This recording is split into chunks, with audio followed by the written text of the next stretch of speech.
Welcome back. Today we're going to do a quick one on the NEOHIPO DC10. If you haven't heard of NEOHIPO, that's what primarily this is going to be about.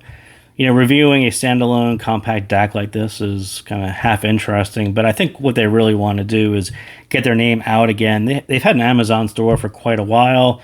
This is a new product they're going to be launching on Amazon, so I think this is more of a brand awareness as opposed to a hardcore review. And I should do more of these when more brands would pop up. You're like, hey, if you never heard of this brand, this is kind of why they're sending things out and why people are reviewing them. And this one is sort of no different in that respect.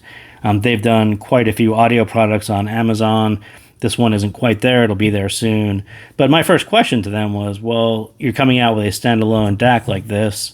What do you plug it into, right? Do you have a standalone amp, a compact amp, that would match this? And they said, not yet. We're going to work on it. If you have any ideas, let us know. So if you do have any ideas, I would let them know. But yeah, I think it was kind of an interesting idea to kind of throw out a DAC out there and say, yep, here it is. You can do something with it, and we'll kind of backfill in an amplifier later. So what is it? I would call it a compact desktop amp.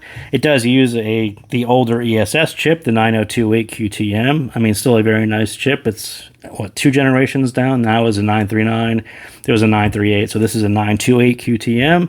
And it does have 3-socketed NE5532s. If you want to pop the screws off in the back like I did, you'll kind of pop the cover off and you'll see 3-socketed op amps there if you were motivated to swap those out. It does have 3 inputs, so USB, optical, and coax, and it does have 1 RCA out there. It is USB powered here, and I will say this is one of these devices that tends to only work on USB-A to USB-C. My USB-C to USB-C did not power it, but that could have been my setup. That could have been me, but it definitely works on USB-A to USB-C. It will do sample rates up to PCM 768, DSD 256. The optical did not have a 96K limit, which is kind of a huge bonus to me because I tend to use the optical all the time. And some devices will, in fact, stop at 96K, and that becomes slightly annoying for me.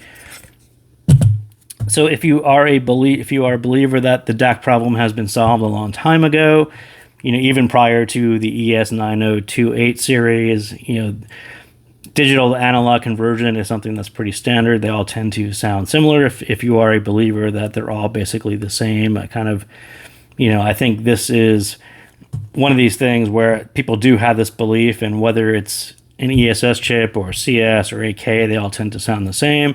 And the coloring that you hear mostly from amplifiers happens in the amplifier section.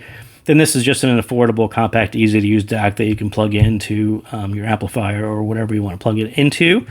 And where might that be useful? Maybe you already have another compact DAC and it has a CS chip or it has an AK chip, and you do want to try a different flavor of DAC chip and really judge for yourself, right?